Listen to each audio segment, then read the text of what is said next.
Hello and welcome to this week's episode of the G-Spot. I'm Gila Zak, certified hypnotherapist, and this is the place where we talk about all kinds of cool things that are related to unconscious behavior and hypnosis. Today I want to talk about some of the most frequently asked questions that I get. There are so many people that are curious about what hypnosis is, what it can do, what it can't do, and we're going to get into the juicy bits in just a moment. So overall, one of the most common things that people are concerned about is their performance. Are they going to get it right? Are they not going to be able to do it? Can they be hypnotized? And the truth is that just about everyone can be hypnotized. Now, I have another video that I addressed what hypnosis is, but I'll sum it up by saying that anything that captures your attention and focus, activates your imagination for better or worse, and you start to feel and or do something, that's trance, baby. When it comes to wondering if you can do hypnosis right, I tell people you can't do it wrong. Because when you think of using your imagination, when you think of letting your mind wander and play in creative and exotic ways, you can't get it wrong.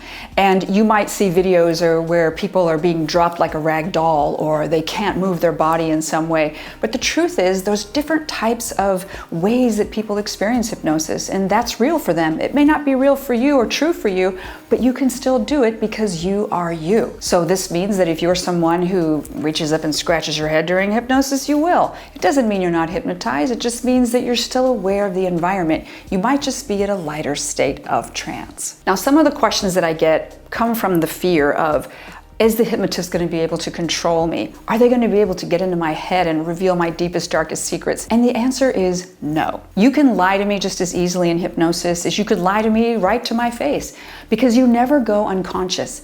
Even when you are in that very deep theta trance-like state where you might experience what's called hypnoamnesia, you come out of it, but you're not really aware of what happened. You kind of knew what was going on, like you're remembering a dream, but it's not super clear. You're still not going to reveal things that are super intimate or private about yourself, because your subconscious mind is designed to protect you. And it's that filter that's going to say, should I say this or not? Should I reveal this or not? Now, if you're someone who doesn't mind revealing certain intimate details about yourself or secrets per se, and you have rapport with the therapist, you feel safe and good with them, then you'll probably let that shit fly. Another question I get is, how fast is this going to work? A desire for results. Now, if we want the results to happen really quick, really fast, you see somebody quacking like a duck, or, doing that crazy shit that the street and the stage hypnotists do, and they're gonna think, well, if they can do that in an instant, can you make me quit smoking like right now? And the answer is yes and no. It just depends on the style of hypnosis, the type of person that you're hypnotizing, how open are they to change, how rapid the change can come. Some people need a little bit more time to get comfortable with the idea of behaving in a different way or letting go of a habit. But the truth is, I have seen things shift in one session. Big lifelong things, but that is the exception and not the rule. Expect that it's going to take somewhere between 3 and 6, 5, 7 sessions. We don't know. It just depends on you, the hypnotist, and the method that's applied. The other question I get is hypnosis real in the way that I see it in the movies? Is it real that, someone can stir their teaspoon in a cup and send you to the sunken place? Well, no. That's not real. But we're going to address all of those types of myths and misconceptions in another episode, so stay tuned for that. Many times in media, the hypnotists are portrayed as these unethical, kind of slimy, they have this alternative agenda on their minds. And you know what? Let's face it, there are shitty people across the spectrum of professions, but most of the hypnotists, if not almost all of them that you meet, are going to be great people who are just looking to help you make change in ways that is more quick, more fun, more playful, and more long-lasting than perhaps you ever thought possible. Now let's go back to that stage in street hypnosis for a moment. People always ask me, is that real? And one of the questions I ask clients when they come to see me for the first time is, have you ever been hypnotized on stage, or had medical or dental hypnosis, anything like that? Because if someone's been hypnotized before, number one, I know what to expect of them.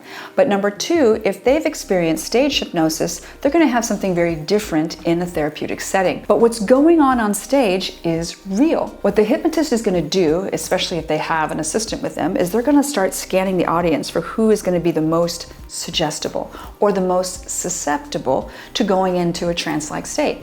And if you think of hypnosis being the yes, when we lean in, when we accept, when we say, I think I want a slice of that, that is when the suggestion anchors. So stage and street hypnotists, they're looking for those people who really want to play with their imaginations, for those people who can do the magnetic fingers or the eye lock and get into it. The people who start to hesitate or overthink, they get ushered off stage. And that's why when you've got a great stage or street hypnotist, you're going to get a fantastic show, because they're going to curate their audience with people who want to play along with their imaginations, who want to get lost in fun shit, and you're going to have a great time. And the people up there being hypnotized are going to have a memorable time. Perhaps one of the most important questions is, do I have to go deep? Or can I go deep enough?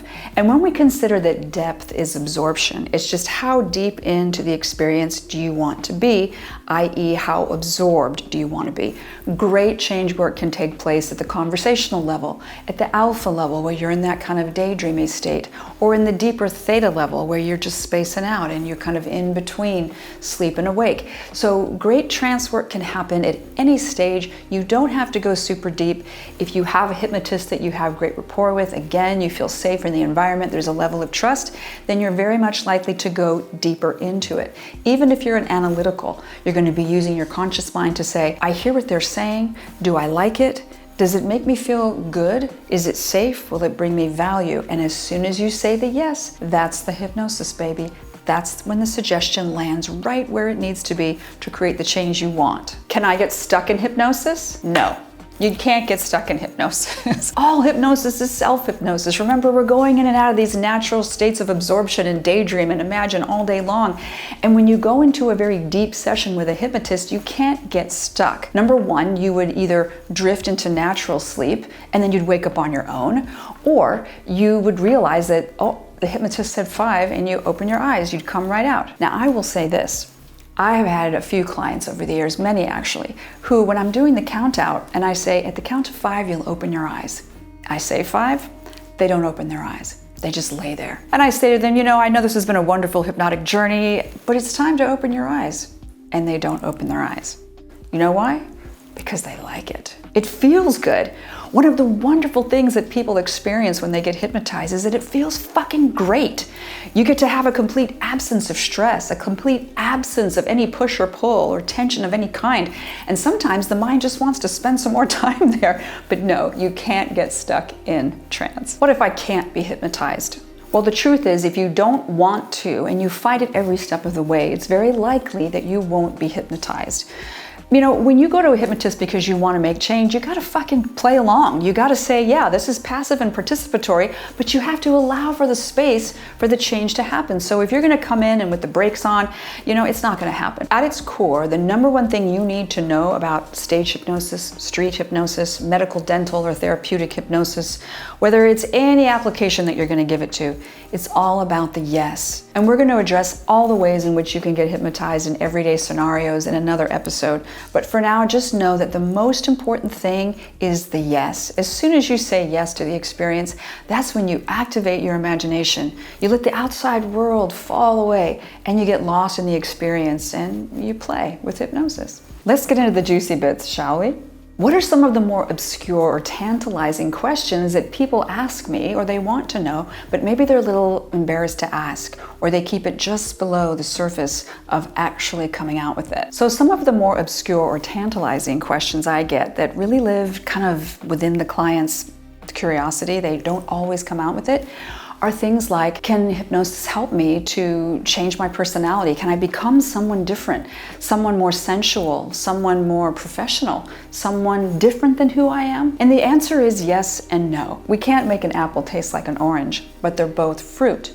So we could map across certain aspects that are similar and build upon them. So if you are somebody who has a secret or untapped, or maybe you haven't given yourself permission to be a certain way, the hypnosis can help you to connect with that, to just strip away all the limiting beliefs or inhibitions so that if you want that sensual or professional or athlete part of you to come out, it will come out to play the moment you give it permission to and you experience it in a hypnotic way. Oftentimes people will wonder, once they have done their clinical work, they've gotten rid of the habit or the problem or whatever it was that was plaguing them, They oftentimes want to know about the spiritual aspects of hypnosis. Can it be used to connect to their higher self, to tap into cosmic energy or flow, or for some people, God? Can they have a communal experience with whatever their idea of source or creation is? And these are some of the more esoteric applications of hypnosis. So yes, we can guide that person into a place where they get to experience what their idea of spirituality would be and how that should look and feel for them. And oftentimes this has profound positive implications in their lives in ways that just give them a greater sense of well-being, trust, and peace in themselves and also in the outside world. Can hypnosis make me psychic? Kinda. Because when you think of everything as energy and frequency and there's this big soup of collective consciousness. Sometimes we call it the 0 point field, or, there's different terms for it. When we go into trance states, if you think of our brain as a sender and receiver of frequency, of signal, like a radio station or a tower that's tuning in, the hypnosis can tune out the noise and the static of the outside world, and we can tap into those parts of us, our sixth sense, that we all have. We're all born with it. You've all had this experience where someone's staring at you, and you turn and look, and there they are, that fucker's looking right at you, burning holes through you. Well, yeah, that's intuition. So we can become a bit more psychic, more intuitive, by practicing with hypnosis what this would be like. Again, just letting go of inhibitions or limiting beliefs or even cultural or religious restrictions that tell us we shouldn't do this. One of the ways I like to do this is guiding people through a portal and a time and a way that they can find that doorway to their third eye and begin to crack it open, see what that's like, and eventually step through and really play in a very, very psychic way. What are some of the strangest things people have done under hypnosis? I get this question asked a lot when I'm out and about just doing my thing. And there's all sorts of hypnotic phenomena. There is time dilation or time distortion, where the person's been in trance for an hour and they swear that it's only been 10 or 15 minutes. They look at their watch and they're like, fucking A, it's been an hour. Or other times where people completely lose awareness of where their body is in space and time.